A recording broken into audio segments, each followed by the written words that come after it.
Hello बच्चों, क्या हालचाल? सब बढ़िया। बच्चों, अभी तक हम लोगों ने प्रोजेक्टाइल में कुछ थ्योरी पढ़ ली थी, हाइट, रेंज और टाइम निकाल ही लिया था। और उसके बाद हमने कुछ आपको एसएल अरोरा या एनसीईआरटी के भी कुछ क्वेश्चन करा दिए थे, अच्छे क्वेश्चन करा दिए थे। अब आज हम आगे चलते हैं। आज हम कुछ रिमार्क्स देखेंगे। क्या देखेंगे? कुछ रिमार्क्स देखते हैं, ठीक है? तो ये आपका लेक्चर नंबर 3 होगा, जिसमें हम कुछ रिमार्क्स देखने जा रहे हैं, है कि नहीं है? तो चलिए लिखते हैं, ठीक? कुछ रिमार्क देखें। पहला रिमार्क, हम आगे बढ़ते हैं। जैसे अगर हमने आपसे ये कहा, बच्चों ध्यान से देखिएगा, अगर हम रेंज का फॉर्मूला निकालते हैं, रेंज का फॉर्मूला कितना है? U square sine 2 theta by g. होता है कि नहीं होता है? एग्जामिनर हमसे ये कहा कि किस एंगल पे प्रोजेक्ट करें कि गेंद सबसे ज्यादा दूर जाए। गेंद क्या है? सबसे ज्यादा दूर जाए। किस एंगल पे प्रोजेक्ट करें? इसका मतलब हमसे एग्जामिनर पूछना क्या चाह रहा है?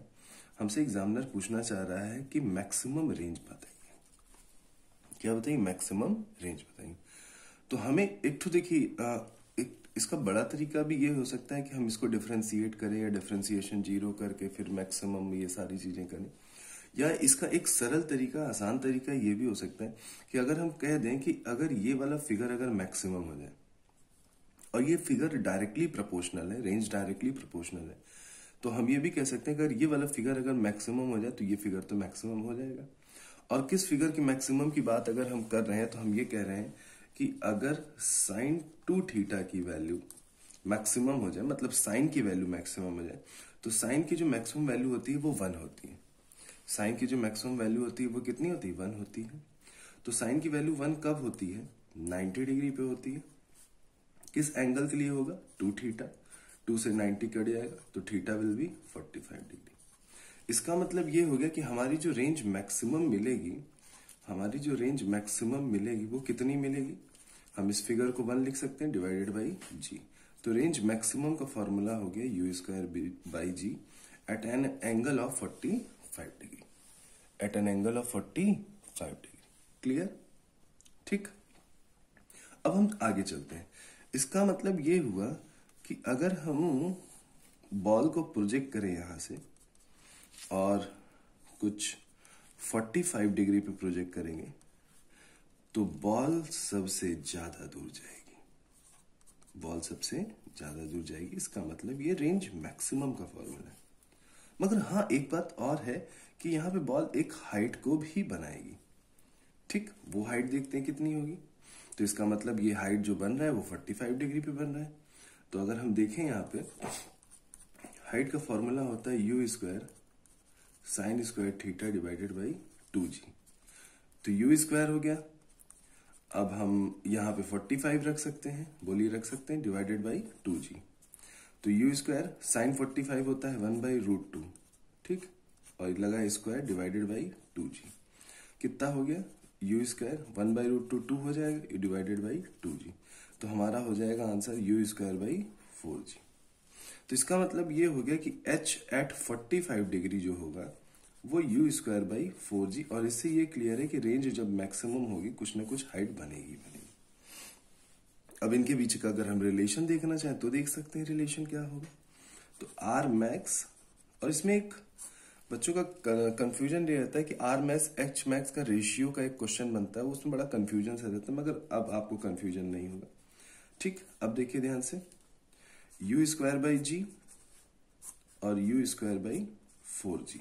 यू स्क्वायर कैंसिल, जी से जी भी कैंसिल, तो ये आया 4/1। तो कितने का है? 4:1 भी कह सकते हैं, चाहे 4/1 भी कह सकते हैं। क्लियर? अच्छे से क्लियर हो गया। चलिए एक थर्ड रिमार्क पे आगे बढ़ते हैं। किस रिमार्क पे? थर्ड पे। अब हम बच्चों देखने जा रहे हैं एच मैक्स। एग्जामिनर ये कहा कि कितने एंगल पे फेंके कि सबसे दूर नहीं ऊपर गेंद जाए, सबसे ऊपर गेंद जाए। मतलब हमसे ये जानना चाहता है एच मैक्स क्या होगा। तो देखिए हाइट का फॉर्मूला फिर अगर हम देखते हैं तो क्या हो जाएगा? You square sine square theta upon 2g है। हम इस बिहाफ पे यहां पे भी कह सकते हैं, अगर ध्यान से देखिए, कि h डायरेक्टली प्रोपोर्शनल साइन के है, तो साइन का फिगर अगर मैक्सिमम होता है तो h हम मैक्सिमम बोल सकते हैं। और जो साइन का फिगर मैक्सिमम होगा साइन की मैक्सिमम वैल्यू होती है 1 और किस डिग्री पे होगी 90 डिग्री पे। इसका मतलब ये होगा कि बॉल को अगर हम 90 डिग्री पे प्रोजेक्ट करते हैं, मतलब कुछ ऐसे प्रोजेक्ट करते हैं, तो बॉल सबसे ज्यादा ऊपर जाएगी। और कितनी होगी वो एच मैक्स, तो एच मैक्स अगर हम निकालेंगे तो आ जाएगा यू स्क्वायर और ये फिगर 1 हो जाएगा डिवाइडेड बाई 2g। तो जो हमारा एच मैक्स बनेगा बच्चों वो आ जाएगा यू स्क्वायर बाई 2g। क्या बन जाएगा यू स्क्वायर बाई 2g। अब हम यहाँ पे एक चीज और देखते हैं। चलो अच्छा ये बात तो समझ में आ गई। अब हम देखते हैं क्या यहाँ पे रेंज बनेगी। तो बच्चों अगर आप ऐसे फिजिकली देखें तो ये गेंद ऊपर गई और उसी जगह पे गिर जाएगी। जैसे आप गेंद को ऊपर फेंकिए तो जिस जगह पे फेंकते हैं उसी जगह पे गिर जाती है। इससे ये क्लियर होता है कि रेंज क्या है, 0 है। इससे ये फिगर क्लियर होता है कि रेंज क्या है, 0। हम फॉर्मूला बेसिस पे भी देख लेते हैं। रेंज का फॉर्मूला क्या है, u square sine 2 theta divided by g. Theta कितना डिग्री है, 90 डिग्री। थीटा कितना है, 90 डिग्री। यू स्क्वायर हो गया 90 डिग्री रख देते हैं डिवाइडेड बाई जी। 90 इंटू 2 कितना 180 और साइन 180 होता है 0। ये पूरा फिगर 0, तो रेंज क्या हो जाएगी 0। इसका मतलब ये हुआ कि जब आर मैक्स बनता है तो एच तो बनता है, दिख रहा है, मगर जब एच मैक्स बनता है तो आर क्या होता है, 0 होता है। आर क्या होता है, 0 होता है। क्लियर। चलिए नेक्स्ट आगे चलते हैं।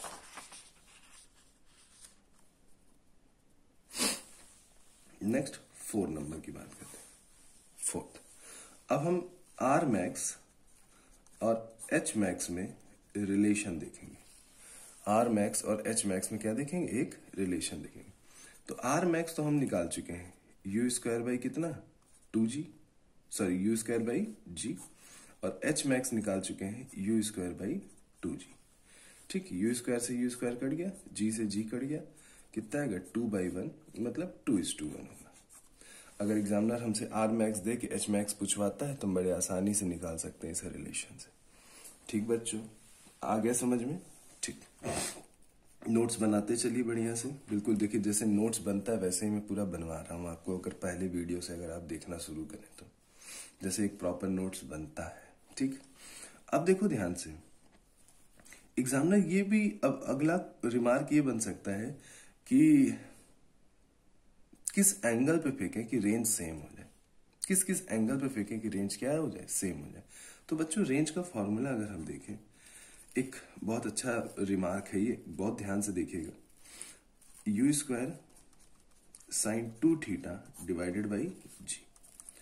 इसको हम कुछ ब्रेक कर लें तो sine 2 sine theta cos theta भी लिख सकते हैं, लिख सकते हैं ना। एग्जामिनर कहा बच्चों कि आपका एक प्रोजेक्टाइल थीटा डिग्री से प्रोजेक्ट किया और एक प्रोजेक्टाइल 90 माइनस थीटा से प्रोजेक्ट किया। कितने से प्रोजेक्ट किया, 90 माइनस। इस वाली की रेंज R1 है और इस वाली की रेंज क्या है, R2 है। ठीक है, ये वाली की रेंज R1 है, इसकी कितनी है, R2 है। ठीक है, हम R1 जब लिखेंगे तो हमारा जो एंगल ऑफ प्रोजेक्शन है वो कितना है, थीटा है, हमने थीटा लिख दिया। और जब R2 लिखेंगे तो हमारा जो एंगल ऑफ प्रोजेक्शन हो गया वो 90 माइनस थीटा है। कितना है, 90 माइनस थीटा है डिवाइडेड बाई जी। अब हम R2 को अगर सही से लिखें तो u square sine 90 minus theta cos theta cos 90 minus theta sine theta divided by g. अब हम R2 और R1 को देखें तो उनके यार कोई फर्क तो नहीं दिखाई दे रहा है, इन दोनों में कोई फर्क तो नहीं दिख रहा है, वही सारे टर्म्स लिखे हुए। इसका मतलब ये हो गया कि रेंज हमारी क्या होगी, सेम होगी। मतलब कहने का मतलब है कि किसी बॉल को अगर हम थीटा या 90 माइनस थीटा से थ्रो करेंगे तो दोनों केस में रेंज क्या बनेगी, सेम बनेगी। मतलब ये भी कह सकते हैं कि अगर कॉम्प्लीमेंट्री एंगल से अगर हम रेंज देखें तो रेंज क्या होती है, सेम होती है। एग्जाम्पल के तौर पे अगर हम बात करें कि अगर हम बॉल को 30 डिग्री से फेंकें चाहे 60 डिग्री से फेंकें, रेंज क्या होगी, सेम होगी। अगर हम बॉल को मान लीजिए 10 डिग्री से फेंकें और 80 डिग्री से फेंकें, बॉल की रेंज क्या होगी, सेम होगी।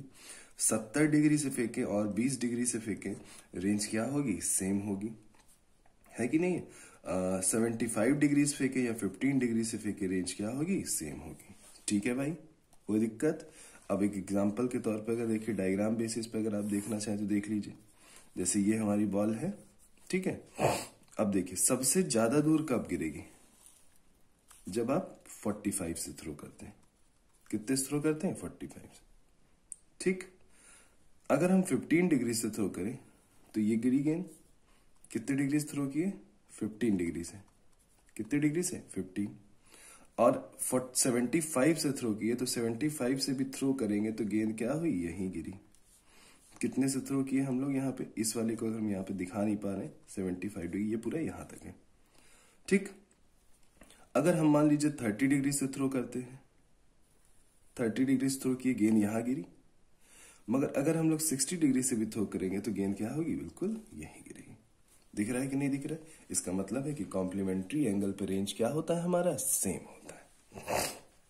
रेंज क्या होगा बच्चों? सेम होगा। क्लियर हो गया सबको?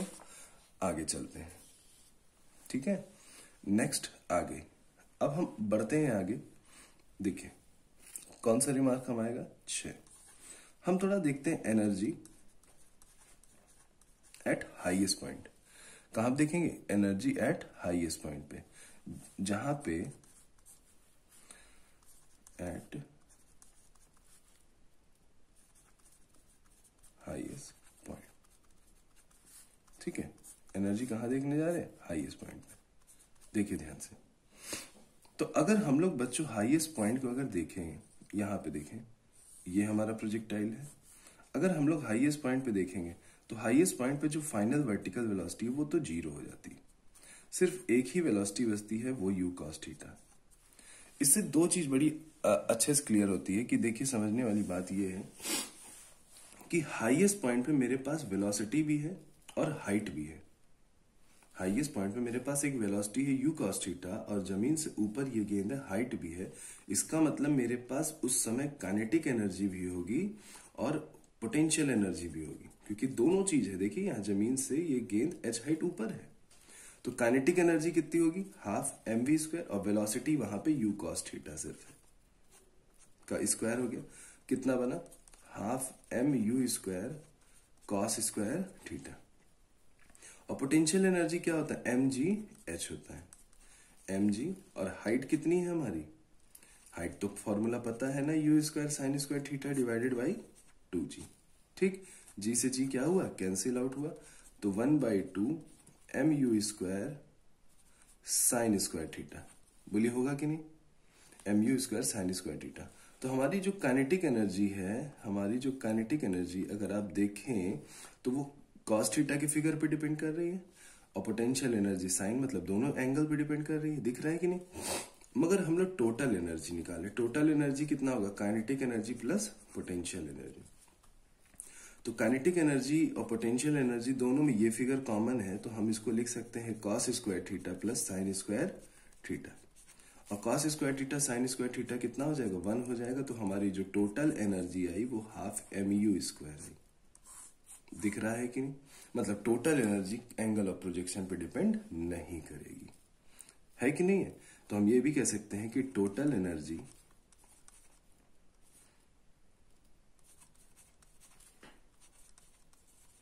Does not depend on angle of projection. Angle of projection, समझ गए कि नहीं? Total energy angle of projection पर डिपेंड नहीं करेगी। अब एग्जामिनर ये भी पूछ सकता है, एक अगला चीज, काइनेटिक एनर्जी और पोटेंशियल एनर्जी का रेशियो पूछ सकता है। तो काइनेटिक एनर्जी और पोटेंशियल एनर्जी का अगर हम रेशियो देखें तो काइनेटिक एनर्जी हमारा half mu² cos square theta है, और पोटेंशियल एनर्जी देखें तो half mu² sin square theta है। कैंसिल आउट होगा, cos square theta upon sine square theta cot square theta होगा, ठीक। तो हमें एक क्वेश्चन अगर एंगल ऑफ प्रोजेक्शन अगर दिया है तो हम काइनेटिक और पोटेंशियल का रेशियो भी बड़े आसानी से बता सकते हैं। काइनेटिक एनर्जी और टोटल एनर्जी का रेशियो पूछ सकता है। काइनेटिक एनर्जी हमारी half mu² cos square theta है, और टोटल एनर्जी जो है हमारी वो हाफ mu² है, जो कि कैंसिल आउट होके cos स्क्वायर थीटा है। तो फिर भी हम ये बता सकते हैं कि अगर एंगल ऑफ प्रोजेक्शन हमें पता हो तो काइनेटिक एनर्जी और टोटल एनर्जी का भी रेशियो बता सकते हैं। इसी तरीके पोटेंशियल एनर्जी और टोटल एनर्जी का भी रेशियो अगर हम लोग निकालें तो आ जाएगा साइन स्क्वायर थीटा। तो अगर फिर देख रहे हैं एंगल ऑफ प्रोजेक्शन पता हो तो हम एनर्जीज का रेशियो भी आसानी से बता सकते हैं, कोई बहुत बड़ी बात नहीं है।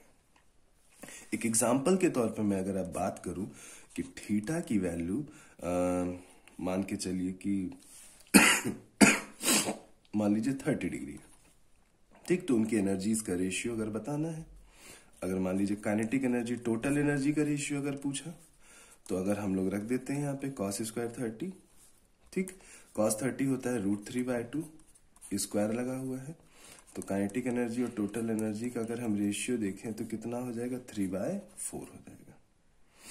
और अगर हम लोग पोटेंशियल एनर्जी और टोटल एनर्जी का रेशियो अगर देखेंगे तो यहाँ पे थीटा रख सकते हैं और ये 1/2 होगा और स्क्वायर लगा है तो 1/4 होगा।